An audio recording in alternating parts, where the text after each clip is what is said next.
great leaders. Yeah. It really all boiled down to leadership. Leadership is a big part. I mean, my talk the other day was about purpose, leadership, growth and challenge. People are looking for that. Yeah. I mean, you talked about that earlier, is just like people want to get a little bit better. They want to be challenged. And, I think about like the opportunity for companies just to ask their teams, like, what else would you like to be doing? Like maybe they are a C, or maybe they're an I or an S, and they want to do a little bit of marketing. Could you give them like a couple tasks in that area that would make them that much happier? Yeah. Could they grow in that area for you and for themselves? But yeah, I think leadership. Although and that's it was why the servant interesting in that leadership is so book, crazy. yeah, it was interesting in that book though that there's a lot of great leaders out there that were actually not very liked. Oh, is that right? Like there's, even if you just look, and I don't know if they referenced him in the book, I can't remember, but if you look at Steve Jobs, he was a great leader in many ways, but he was not a very liked person. Right. So it's amazing how there's some really great leaders out there, like the leader and owner of Zappos is really well loved.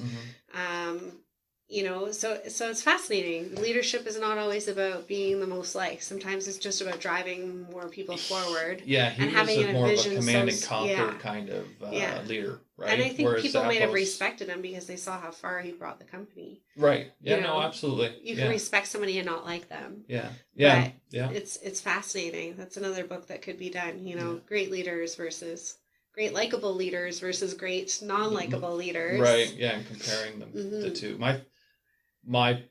I want to work for a likable leader. Yeah. Who doesn't? Yeah. I think. Who doesn't? Yeah. But I think somewhere in there is like an insanity, right? Like, like there's some sort of, sometimes these great leaders that are not liked are slightly on the insane side. They're just very driven and very goal focused, and they're not going to let anybody stop them. They're just going to plow right through, right? Right.